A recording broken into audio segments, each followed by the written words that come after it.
அனைவருக்கும் வணக்கம். Welcome to Dharma academy. இந்த வீடியோவில் நம்ம பார்க்க போகிறது தமிழ்நாடு வளர்ச்சி நிர்வாகத்தில் பார்ட் 4 பார்க்க போகிறோம். 10th ஜாகிரஃபிலேருந்து தான் கொஷின்ஸ் இருக்க போகுது. ஓகேவா? வீடியோவை ஸ்கிப் பண்ணாமல் ஃபுல்லாக பாருங்கள். எத்தனை கொஷின்ஸுக்கு நீங்கள் கரெக்டாக ஆன்சர் பண்ணீங்க அப்படிங்கிறத கமெண்ட்ஸில் சொல்லுங்கள். வாங்க வீடியோக்குள்ளே போகலாம். முதல் வினா, தமிழ்நாட்டின் உயிர் நாடி என அழைக்கப்படுவது எது? கீழே கொடுத்துருக்கிறதுல தமிழ்நாட்டின் உயிர் நாடி என அழைக்கப்படுவது எது? ஆன்சர் ஆறுகள் தான் தமிழ்நாட்டோட உயிர் நாடி, நரம்புகள் மாறி. ஓகேவா? அடுத்தது, கீழ்கண்ட கூற்றுகளில் சரியானது எது? ஆறுகள் உற்பத்தியாகும் இடங்களை நம்ம சரியாக பொருத்தணும். ஓகேவா? ஸோ அதாவது கூற்றில் நம்ம பார்க்கணும். காவிரி ஆறு கர்நாடக மாநிலத்தில் கூர்க் மாவட்டத்தில் உள்ள மேற்கு தொடர்ச்சி மலையின் பிரம்மகிரி குன்றுகளில் தலைக்காவிரி என்னும் இடத்துல உற்பத்தி ஆகுதுங்கிறாங்க. அப்போ சரியானது தான். பாலாறு கர்நாடகாவின் கோலார் மாவட்டத்தில் தலகவரா கிராமத்திற்கு அப்பால் உற்பத்தி ஆகுதுங்கிறாங்க. அப்போ இதுவும் சரிதான். தென்பெண்ணையாறு கிழக்கு கர்நாடகத்தின் நந்தி துர்கா மலைகளின் கிழக்கு சரிவுகளில் உருவாகுதுங்கிறாங்க. ஸோ அப்போ இதுவும் சரிதான். வைகை ஆறு தமிழ்நாட்டில் மேற்கு தொடர்ச்சி மலையில் உள்ள வருஷ நாட்டு குன்றுகளின் கிழக்கு சரிவிலிருந்து உருவாகுது அப்படின்னு சொல்கிறாங்க. அப்போ இதுவும் சரிதான். தாமிரபரணி அம்பாசமுத்திர வட்டம் பாபநாசத்தில் உள்ள மேற்கு தொடர்ச்சி மலையின் பொதிகை மலை முகடுகளில் தோன்றதாக சொல்கிறாங்க. அப்போ இதுவும் சரிதான். அப்போ 5 கூற்றுமே சரியாக தான் இருக்குது. அடுத்த வினா பாருங்கள். காவிரி ஆறு தமிழ்நாட்டில் எத்தனை கிலோமீட்டர் பாய்கிறது? காவிரி ஆறு தமிழ்நாட்டில் எத்தனை கிலோமீட்டர் பாயுது? ஆன்சர் 416 கிலோமீட்டர் தமிழ்நாட்டில் பாயுது. தர்மபுரி மாவட்டத்தில் ஒகேனக்கல் நீர்வீழ்ச்சியை உருவாக்கும் ஆறு எது? தர்மபுரி மாவட்டத்தில் ஒகேனக்கல் நீர்வீழ்ச்சியை உருவாக்கும் ஆறு காவிரி. ஸ்டாலின் நீர்த்தேக்கம் எந்த ஆற்றின் குறுக்கே கட்டப்பட்டுள்ளது? ஸ்டாலின் நீர்த்தேக்கம் எந்த ஆற்றின் குறுக்கே கட்டப்பட்டுள்ளது? ஆன்சர் காவிரி ஆற்றின் குறுக்கே கட்டப்பட்டிருக்கு. அடுத்த வேணா பாருங்கள். கீழ்கண்டவற்றுள் எது சரியானது? மேட்டூர் நீர்த்தேக்கத்தில் இருந்து சுமார் 45 கிலோமீட்டர் தொலைவில் பவானி ஆறு காவிரி ஆற்றின் வலது கரையில் இணைகிறது. ஸோ சரி.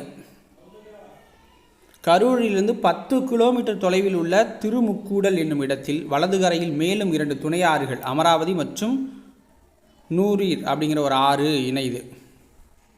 அடுத்தது, திருச்சிராப்பள்ளியில் காவிரி 2ஆக பிரிந்து வடகிளை கொள்ளிடம் என்றும் தென்கிளை காவிரியாகவும் தொடருதுங்கிறாங்க.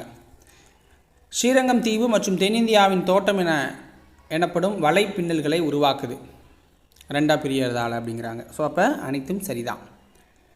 அடுத்தவனா, கிராண்ட் அணைக்கட்டு எந்த ஆற்றின் குறுக்கே கட்டப்பட்டுள்ளது? கிராண்ட் அணைக்கட்டு எந்த ஆற்றின் குறுக்கே கட்டப்பட்டுள்ளது? ஆன்சர் காவிரி ஆற்றின் குறுக்கே கட்டப்பட்டிருக்கு. அடுத்தவனா, கீழ்கண்டவற்றுள் எது தமிழ்நாட்டில் உள்ள தீவு? கீழே கொடுத்துருக்கல எது தமிழ்நாட்டில் இருக்கிற தீவு? பாம்பன் தீவு, முயல் தீவு, குருசடை தீவு, நல்லத்தண்ணி தீவு, பள்ளிவாசல் தீவு, ஸ்ரீரங்கம் தீவு, உப்பு தண்ணீர் தீவு, தீவு திடல், காட்டுப்பள்ளி தீவு, குப்பில் தீவு, விவேகானந்தர் நினைவு பாறை எல்லாமே தமிழ்நாட்டில் இருக்கிற தீவுகள். ஓகேவா? அடுத்தவனா, பாலாறு எத்தனை சதுர கிலோமீட்டர் பரப்பளவில் பாய்கின்றது? பாலாறு எத்தனை சதுர கிலோமீட்டர் பரப்பளவில் பாய்கின்றது? ஆன்சர் 17,871 சதுர கிலோமீட்டர். 17,871 சதுர கிலோமீட்டர். பாலாற்றின் மொத்த நீளம் எவ்வளவு? பாலாற்றின் மொத்த நீளம் 348 கிலோமீட்டர். 348 கிலோமீட்டர். அடுத்த வினா, பாலாற்றின் துணை ஆறுகள் எது? பாலாற்றின் துணை ஆறுகள் எது? ஸோ பொன்னி, கவுண்டினியா, மலட்டாறு, செய்யாறு, கிளியாறு எல்லாமே பாலாற்றோட துணை ஆறுகள் தான். தென்பெண்ணையாறு எத்தனை சதுர கிலோமீட்டர் பரப்பளவுக்கு பாய்கின்றது? தென்பெண்ணையாரோட அந்த பயிர் வைக்கிற பரப்பளவு எவ்வளோ சதுர கிலோமீட்டர்? ஆன்சர் 16,019 சதுர கிலோமீட்டர். கீழ்கண்டவற்றில் பெண்ணை ஆற்றின் துணை ஆறுகள் எது? கீழே கொடுத்துருக்கிறதுல பெண்ணை ஆற்றின் துணை ஆறுகள் எது?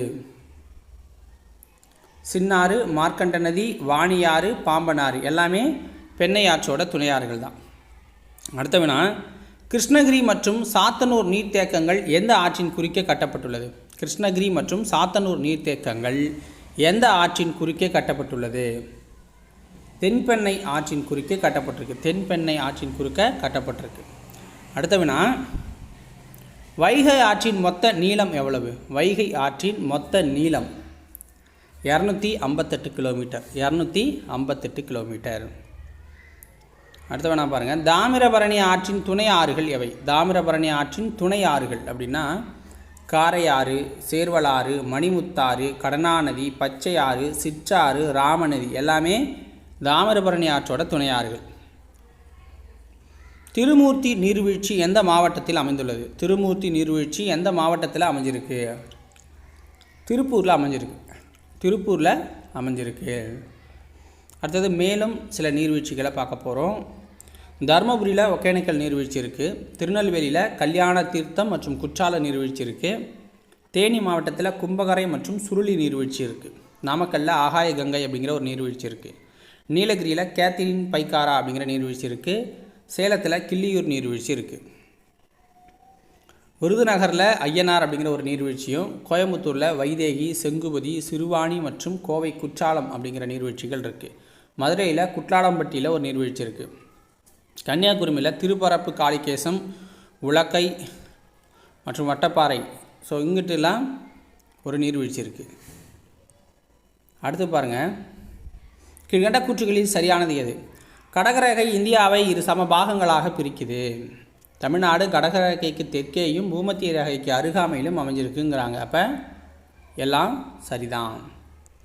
தமிழ்நாட்டின் சராசரி மழை அளவு என்ன? தமிழ்நாட்டோட சராசரி மழை அளவு 958.5 மில்லிமீட்டர். 958.5 மில்லிமீட்டர்.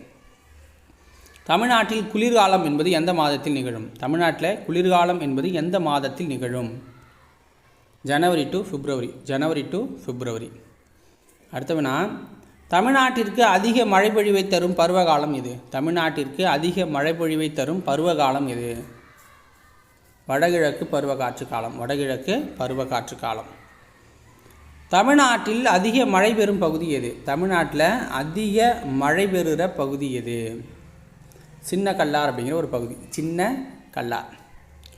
அடுத்தவனா பாருங்கள், கீழ்கண்ட கூற்றுகளில் எது சரியானது?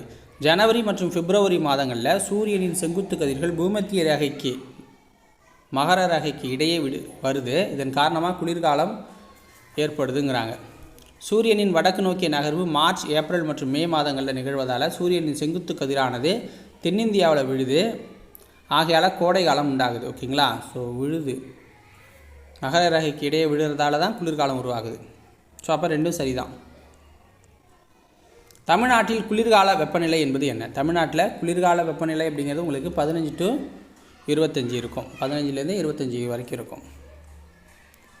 தென்மேற்கு பருவக்காற்றின் போது அதிக மழை பெறும் மாவட்டங்கள் எது? தென்மேற்கு பருவக்காற்றின் போது அதிக மழை பெறும் மாவட்டங்கள் எது? ஆன்சர் என்ன? திருநெல்வேலி, நீலகிரி, கன்னியாகுமரி. திருநெல்வேலி, நீலகிரி, கன்னியாகுமரி. ஸோ இதுதான் அதிக மழை பெறுகிற பகுதியாக இருக்குது. ஓகேங்களா? ஸோ இதோட இந்த வீடியோ பதிவு முடியுது. உங்களுக்கு பிடிச்சிருந்தா ஒரு லைக்கை போட்டு விடுங்க. சேனலை சப்ஸ்கிரைப் பண்ணாதவங்க சப்ஸ்கிரைப் பண்ணி சப்போர்ட் பண்ணுங்கள். நன்றி.